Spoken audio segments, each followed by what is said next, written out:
วันนี้ก็เป็นวันที่ดีนะครับเป็นวันที่ดีอีกวันหนึ่งวันธรรมดาทั่วไปมีเด็กคนหนึ่งเด็กคนนี้แหละครับเขาชื่อว่ามิโมครับเขาเป็นเด็กที่มีนิสัยดีเขาไม่ค่อยกวนตีนใครเท่าไหร่ก็อย่างที่เห็นนะฮะเขาดีขนาดที่เขาคุยกับคนที่เขาไม่รู้จักด้วยซ้ำนะครับคนนี้เป็นคนแอฟริกาครับเขาหลงมาเขาพยายามถามทางเพื่อจะกลับไปที่ประเทศเขานะครับเห็นไหมฮะ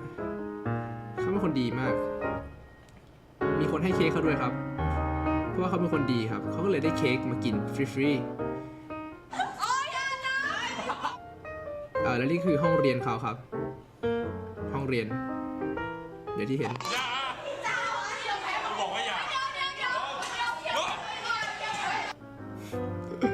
และนี่ก็คือเพื่อนร่วมห้องเขาครับอย่างที่เห็นทุกคนดูเหมือนจะ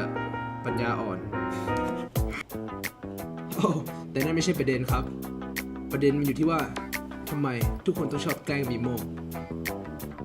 โดยเฉพาะไอ้หมอนี่ดูสิครับสิ่งที่มิโมถูกกระทำฉะนั้นที่เขาเป็นคนดีนะครับเขายังโดนแกล้งสารพัดนานาโดนเค้กป้ายหน้าจนเขาต้องโต้ตอบเพื่อนในที่สุด แต่หมอนั่นก็วิ่งหนีไปได้แล้วเขาก็โดนสาดด้วยน้ำแดง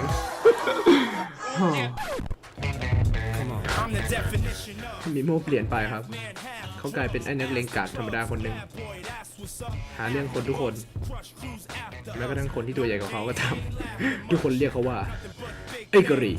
ใช่แล้วไอ้กะหรี่พรุ่งนี้ทุกโรงภาพยนตร์